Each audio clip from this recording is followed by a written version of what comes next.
Hello and welcome to the Pig and Whistle Tales from Azeroth. As always here at the Pig and Whistle in Stormwind, I go through a variety of subjects with regards to World of Warcraft. I grab a bottle or a pint, sit back and enjoy. This midweek episode, as promised, I'll be going over a tier list on where I think the next sort of patch will leave us in terms of classes. Now, I can do not supports, sorry, I've been playing too many games. I can do healers and DPS. Tanks, I'm afraid I'm not putting on the list because I have more of a PvP perspective of this. So I'm really sorry if you are a tank or wanted to hear the tank, but I cannot give you a solid sort of tier list on it. I can only do it from a PvP perspective, and to be honest, all tanks in PvP are pretty much F tier. So this tier list will range from S tier, being at the very top, to D tier, which I think are going to perform less well than others, in my honest opinion. So, and again, this is very much from a PvP standpoint, so we'll be going over why it might be good, why it might be bad, why it might be a stupid decision, or whatever. But this is where I have put them, so if you have any sort of disputes, please do realise that this is my own opinion, okay? We'll start off with DK because DKs, we'll do this not numerically, alphabetically. So DKs, Frost DK, I have put this in D tier, okay? Now, the reason I put this in D tier is because Frost is very much a setup-based class. It has slowly been getting better. It's better than what it was in Dragonflight, but I still think that it's going to underperform, especially with the nerfs to the survivability of DK in general, not just Frost DK. I think that this is going to really weaken the value of it, and it means that DKs, Frost DKs for example, will only be played in very specific comps. I would say DK Boomy, Frost DK Boomy, or Frost DK Dev Evoker, something like this. This is where they will be played, and you wouldn't see much else of them anywhere else, I'm afraid. So that's where I'm going to put Frost DK. For Unholy DK, they are one above D tier into the C tier. Now, this is mainly because Unholy has a lot more pressure, and it has a bit of a different DPS output when it comes to consistently outdamaging your opponents. Now, or not outdamaging, but consistent damage. Frost DK very much has burst windows, and if you get shut down on your burst window, you're kind of useless. Unholy DK, on the other hand, can utilize the consistent damage to a very good basis, but again, I think that this is going to be a lot lower because you're going to be looking at sort of playing in a melee cleave with Unholy DK, and your survivability being hit quite hard is going to have a massive impact on you. So this is where I think that you will be dropping down into the lower tiers, mainly due to the fact of your survivability going down by quite a substantial amount. For Demon Hunters, I have put you at a B tier, a very high B tier. Now, I say this because over the past few patches, we've also been getting a slight increase in buffs for DHs. Now, this is something that we call a power creep. All right. Now, a power creep is essentially when a class slowly gets buffed until everything else is nerfed, and then you're basically the top dog. Yeah. So you didn't get a massive buff to just make you top dog. You slowly got buffs, and then whoever was at the top got buffed or nerfed, sorry, and then you're suddenly the top dog kind of thing. I think it's at a very high B tier. You know what? Scratch that. I'm going A tier. It's going to be put into A tier. I think that it's in a very solid spot. I think it just needs a few things to get weaker, and I think that is what is going to happen, because I think the thing that keeps Demon Hunters out of the equation at the moment is rogues. Rogues are so good at shutting down DKs or Demon Hunters. I think that's where you're going to see a bit more Demon Hunters when rogues slowly fade out of the meta, if they ever do, that is. So, an A tier for Havoc Demon Hunter. For Druids, now obviously we have a few Druid specs, but we will start off with the Balanced Druid. So, Boomy, I'm going to put in an A tier. Now, you can put me as biased, you can do whatever. I think this is an A/B tier. I don't think it's going to be bad. I don't think it's going to be great. I need to test out the talents myself, but I think that some of the talent changes that Boomy got No, they weren't even talent changes, really. They were just shifting talents from a bad position into a better one. I think that this is going to open up the talent tree a lot more and allow you to take a bit more, a few bits and pieces that you actually want rather than shit that you don't, essentially. Feral. I am going to put Feral at a B tier. Now, Feral has been very good, but they are getting a lot of nerfs in this patch. Mainly due to their rip and ferocious bite damage, if I'm not mistaken. And again, Feral can just be looked at once. You get their like wall, and essentially you're dead. I'm also putting it at a B tier, mainly because it's quite hard to learn for newer players, and some people might not have the time to learn it. It is very complicated. It's a very intensive in terms of its global cooldown usage. So it's very tough, and I think that doesn't lend itself to like the tier system, but I think that B tier is a very solid place for it to be. I don't think it's great. I don't think it's awful, though. I think it's going to be a very middle of the range. You're going to have your great comps with it, which is Hunter for jungle. You're going to have your Mage Feral. You're going to have what other things go with Feral. See, that's the problem. Not many things. That's why it's B tier, because it doesn't have that flexibility, I would say. For Resto Druid. Now, Resto Druid obviously got a bit of changes and mostly buffs, in my opinion, but I still think it's going to come in at a solid B tier. Now, the reason for this is because purges exist in the game, and a lot of the buffs are mainly due to, some of them are due to damage, or down to damage. But the thing is, it's so global intensive. You're having to put all hots up on the target. And the thing is, if you fall behind on your hots, you're going to struggle. You will simply struggle, and it's not going to be fun for you. It is that simple. It's awful, but it is that simple. So I think it's a solid B tier. We don't really know exactly how big of an impact this new tree form is. I know that you're immune to CC and stuff, but you're very slow. So you can't, kind of like Guardian Angel or Spirit of Redemption, you can't reposition on the fly or be very active or mobile. You kind of need to sit there, heal your team, and then hopefully they don't go out of your LOS. But who knows? Who knows with Resto Druid? So B is a very safe spot. If I had to guess, I'm going with C tier.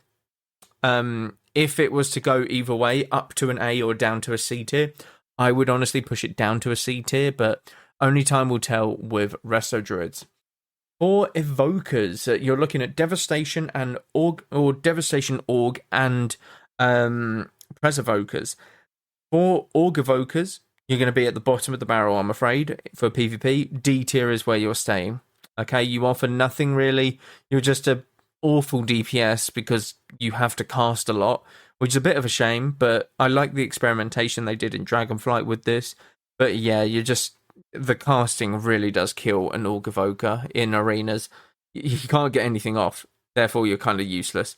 And with the survivability going down for Org Evokers, it's just not great all around. For Dev Evokers, I'm putting you at a C tier. Now, the reason that I'm putting you at C tier is because, firstly, I don't like Evokers. No, I'm joking. Let's take a quick break. I'm Connor. And I'm Jeremy. We're comedians. And what's worse, we're comedians who love to talk about video games. Yikes! We host a podcast called Super NPC Games Club. On this book club style series, we discuss games like Super Mario 64, Mass Effect, and Pokemon Yellow, covering them chapter by chapter to ensure that no line of goofy dialogue or moment of developer perversion gets missed. I'm looking at you, Sonic Adventure. If you've been dying to hear piping hot takes about the little hat Mr. X wears in Resident Evil 2, then this is the podcast for you. So check out the Super NPC Games Club anywhere podcasts can be found, and empty your belly because it's about to be full of laughs. Firstly, mainly because you only have one ability, Disintegrate. If you get kicked on it, it's kind of shit. Secondly, your range actually hinders you quite a fair amount. Thirdly, again, you're only good with certain compositions. DK, Dev Evoker, maybe a Rogue and Dev Evoker, but nothing really beyond that, in my honest opinion. And then we have the first S tier of the list. Pres Evoker. They got no changes, pretty much. They got one, where your Dream Breath now heals yourself and 5 injured allies, was 5 injured allies. It's just, yeah. Pres Evoker hasn't changed, but Pres Evoker is on the boundary of being S tier this patch already, and with everything else dropping off, like Resto Druids and priests getting reworks and stuff, I think it's easily going to be up there. You have a Purge, you have a Stun, you have a Sleep CC, you have damage, you have healing, you have big cooldown usage such as Rewind and Emerald Communion. You have it all, and I think Pres is easily going to be an S tier. It really, really is, and honestly, keep an eye out for it, because it's going to be there for a while, I'd say. Now looking at Hunters. Hunters are going to be tough to gauge because they are getting a rework, well, Hunter is, but genuinely, I think Hunter might be A tier. So you have Jungle with it, you have Boomy Hunter. Hunters can just be in any sort of annoying comp that's going to be doing a lot of burst damage. You can have, like, Hunter Warrior, for example. Not amazing, but it can still do the job, but like these sort of things can just burst you down without having to CC, and if that fails, Hunter does bring the CC. So I would say Hunter is a very optimistic A tier. Very optimistic, because I haven't really seen enough to give it a full, yeah, it's good or not kind of grade, but I'm going to be optimistic and say A for the rework, genuinely. Also, I saw that they can move while casting aim shot now. What the hell is that? That's some bonkers. But yeah, A tier for Hunters. For BM Hunters, I've gone A tier as well. Nothing much is changing with them. There's a few bits and bobs that are obviously getting changed, but nothing that's like majorly impactful for your usual current kit. So stuff like Barrage is getting updated, like more damage, less focus costs, etc. But you don't really take that at the moment. And with other things being or staying the same or being buffed, I think that you're going to stay at a healthy A tier, maybe even going into S tier as the sort of DPS. But it's very tough to say. I would say very much A tier for BM Hunters still. For Survival Hunters, I've gone a tier lower with them, mainly gone to B tier, and the drawback is obviously you have a lot of melee complications to deal with when you become a Survival Hunter. Now, again, not really much has changed for Survival Hunters. You have a few balance updates, but mostly it's just fixed an issue, or this has been updated, and no real, this is a damage increase, this is a damage increase, that's a nerfed kind of deal. So this is why I put them at B, because you don't really have as much to go on when you're a Survival Hunter in terms of compositions. That's why I've gone with B tier for Survival Hunter. For Mage, let's just get this out of the way. Frost and Arcane Mage, A tier. Okay? You might be thinking, why is Frost and Arcane in the same tier? Because Frost is clearly better. Arcane is a sleeper spec. What I mean by this is it is waiting for one person to play it in AWC, maybe like Cubsy or something, and everyone will be like, yeah, this spec is busted. It's absolutely busted. Arcane is a sleeper spec, honestly. It can disintegrate you so quickly if you get the damage off right and if you get the right setups and stuff. It is honestly so good, but people are sleeping on it because it is a very tough spec to actually get going. So it very much depends on the meta, and if everything is super fast paced, I don't know if it will have a spot in the meta. If that's the case, then it will drop down to a B tier, but so far I'm putting Arcane Mage at A, and Frost Mage always going to be good. You have your Mage locks, you have your RMPs, you have all of them sort of comps, and Frost is usually the go-to for most of these comps. Always going to be good. For Fire, okay, Fire Mage has had it rough. It's had it really rough this past patch. Now, I'm going to be very generous to it. I will be very generous and put it at C tier. It doesn't look like it's going to improve anytime soon. I'm not going to lie to you. I'm really sorry, Fire Mage, but yeah, you don't look like you're going to improve, and it's sad. I hope that you do, but I hope you don't get as crazy as you did in Shadowlands, where you press combust and 20 things die within 0.2 seconds. But the buffs and stuff are mainly due to Mythic Plus. Buffs and nerfs, that is. They are for Mythic Plus players. So on a PvP standpoint, I don't think you're going to get in most groups if you are Fire Mage, unfortunately. Moving on to Monk. Now, Mistweaver Monk. Where is this gone? This has gone as the last S tier. Okay? Now, hear me out on this. Mistweaver Monk now does 1.8 mil crit with their Crackling Jade Lightning. Okay? It's ticking for about 1.2 mil if you can get the right buffs on you at the time. And that ticks for 5 times. So, what's that? 6 mil? Something like that. That's really good. Because a average player's health in PvP in the next patch is about 9 mil. So you can almost solo someone in 3 seconds with Crackling Jade Lightning. Always good fun, isn't it? Not to mention Shayloon's Gift being an instant cast on a 40-second cooldown, technically. And I know it doesn't have a cooldown, but the mists that you produce fill up the charges for Shayloons, and it takes 40 seconds to get all the charges. So I'm casting it as a 40-second cooldown. Instant cast, heals them for pretty much their entire health bar. Amazing. Yeah, they're going to be a fucking menace. They're going to be an absolute menace to try and kill, to try and kill through their cooldowns. They're getting everything buffed, including the other hero talent, Celestial Conduit, where it just does more damage. But I don't get that, because why would you ever go off of Aspect of Harmony if you're doing PvP? Your Chi Cocoon absorbs more damage. Your Yulon's getting buffed with more healing. You're just getting buffed all around. That's why I've put it in S tier. It's very solid healing wise. It just lacks the sort of damage and the utility, or not utility, but the damage. But that damage is there, and it has been there since the start of season 1. To be honest, with the Rushing Wind Kick build. But yeah, people will just be lightning using the Crackling Jade Lightning from about 40 yards away, killing people very easily. It is what it is. I'm really sorry, but S tier for Mistweaver Monk, and I'm loving it and all for it. For Windwalker Monk, I've put them at a solid A tier. Now, they recently got nerfed on their Karma, but the damage that they're getting and the sort of other bits and bobs that are kind of floating around Windwalker, as well as everything else getting a bit worse, I would say it puts them at a very healthy A tier.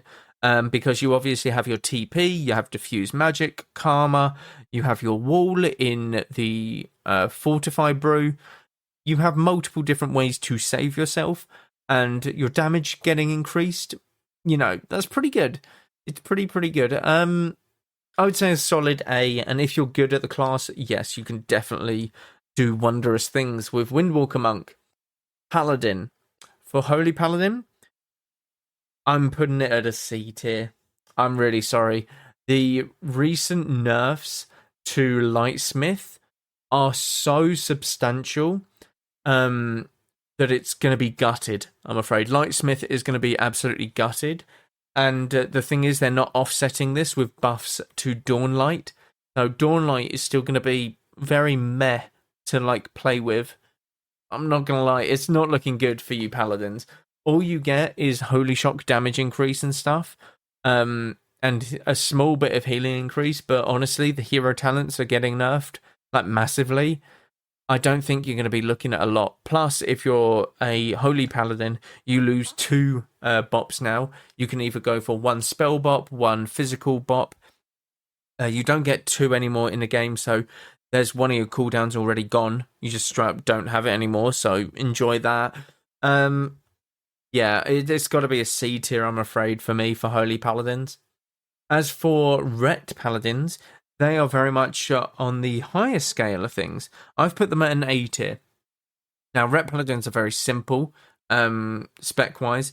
They don't have a lot of buttons. They have very good defensive utility, and none of this is really getting changed all that much. So, yes, I would put them at an A tier because they have very good comps. They have Cupid Cleave, Ret Warrior, as main staple points of these comps. But yeah, nothing's really changing with Ret, and I think those classes that don't change, apart from obviously Mistweaver Monk probably, will be the more benefactors, the beneficiaries of this patch. It's that simple in my opinion. For Priest, now both Disc and Holy are getting big reworks. Disc and Holy I've put in B tier, and this is a very generous B tier.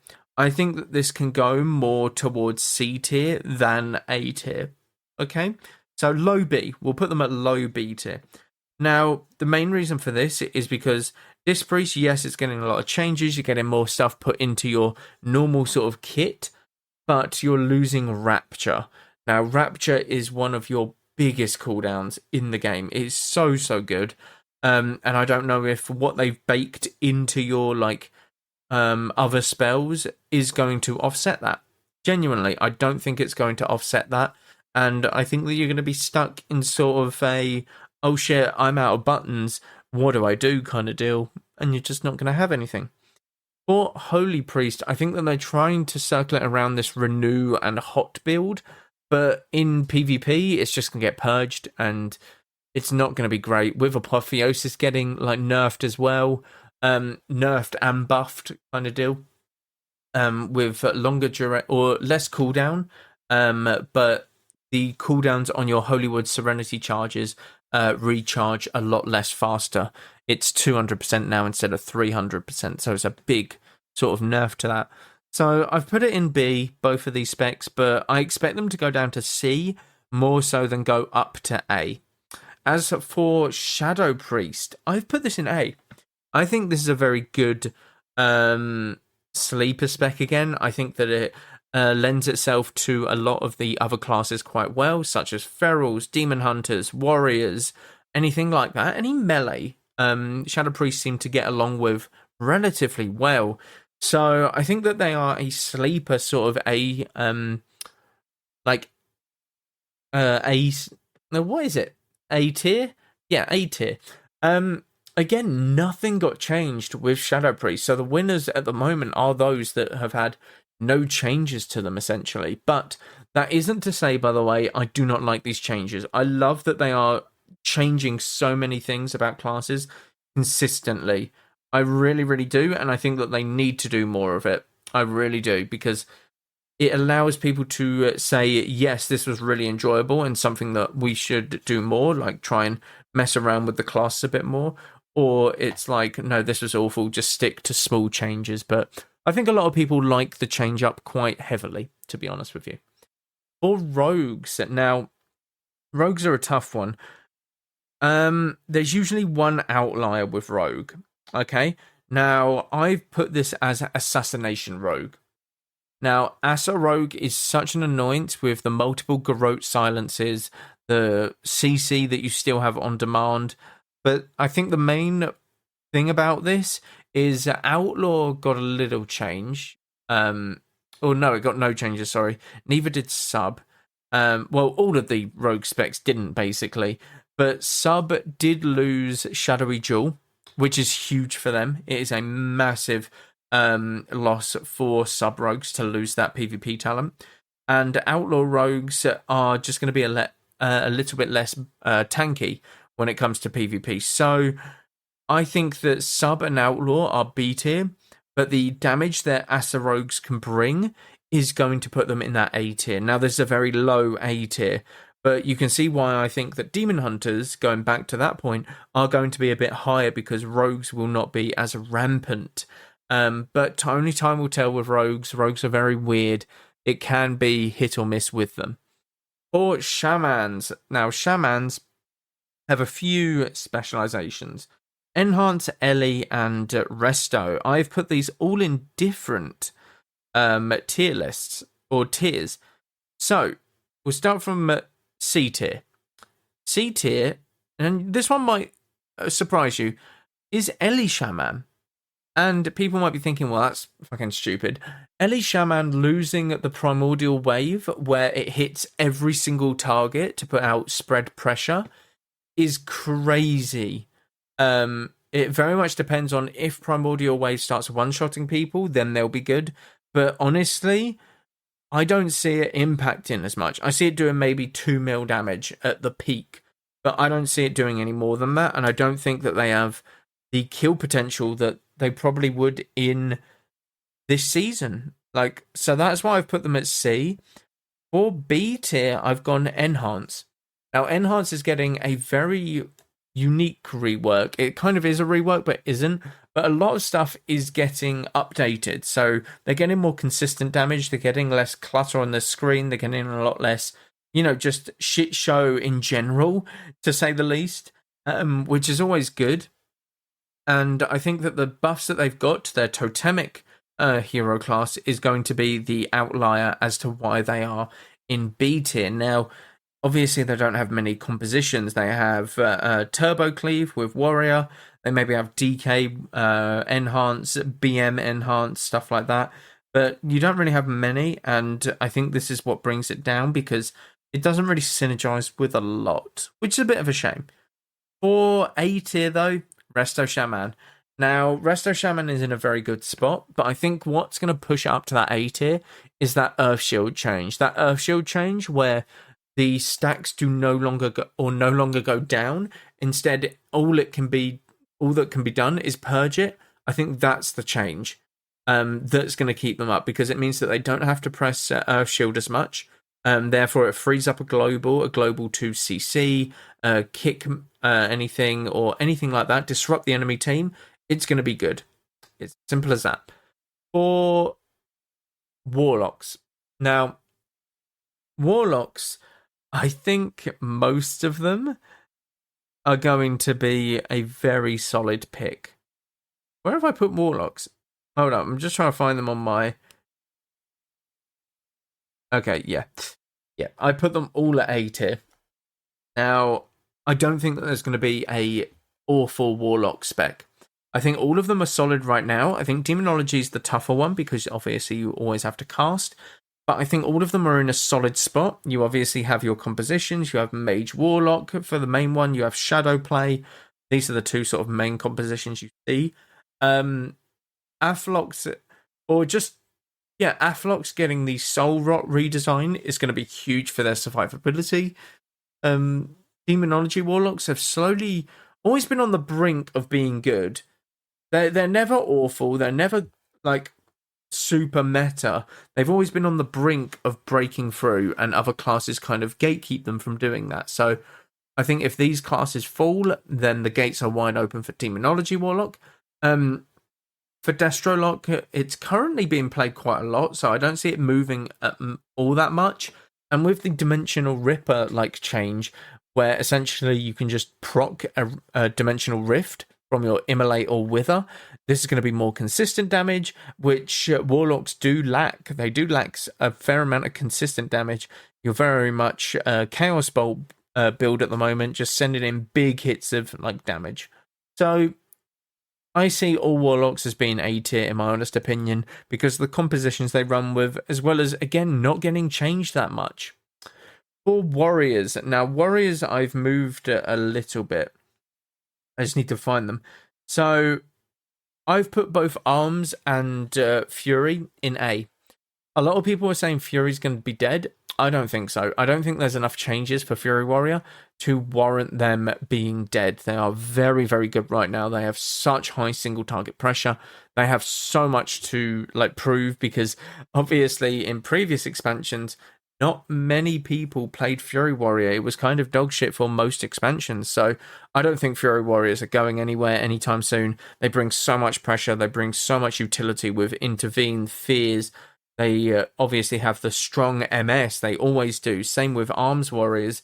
They have such good pressure, and I don't see them going anywhere anytime soon. So A tier for both Warriors for me. But what do you guys think? Honestly, I don't think I've done bad. I think there might be a couple that I'm very ambitious for, MM Hunters being one of them. I might have rated Resto Druid a bit too harshly. Same with Fire Mage, Dev Evoker. Ellie Shaman's the most questionable one in my honest opinion. But I think the only two S tier classes that you're going to have, or specs, is that Pres and Mistweaver monk. I don't think anything else gets near them. I think that they are going to be crazy as it stands right now. It really, really does look good, these two specs. But that is where I will end it for this episode. Thank you all very much for listening. Do check out all of the socials down below. Constant stuff happening over there, as well as stuff on Etsy. More and more bits and pieces going up constantly. But thank you all very much once again, and go with Valor, friend. Goodbye all.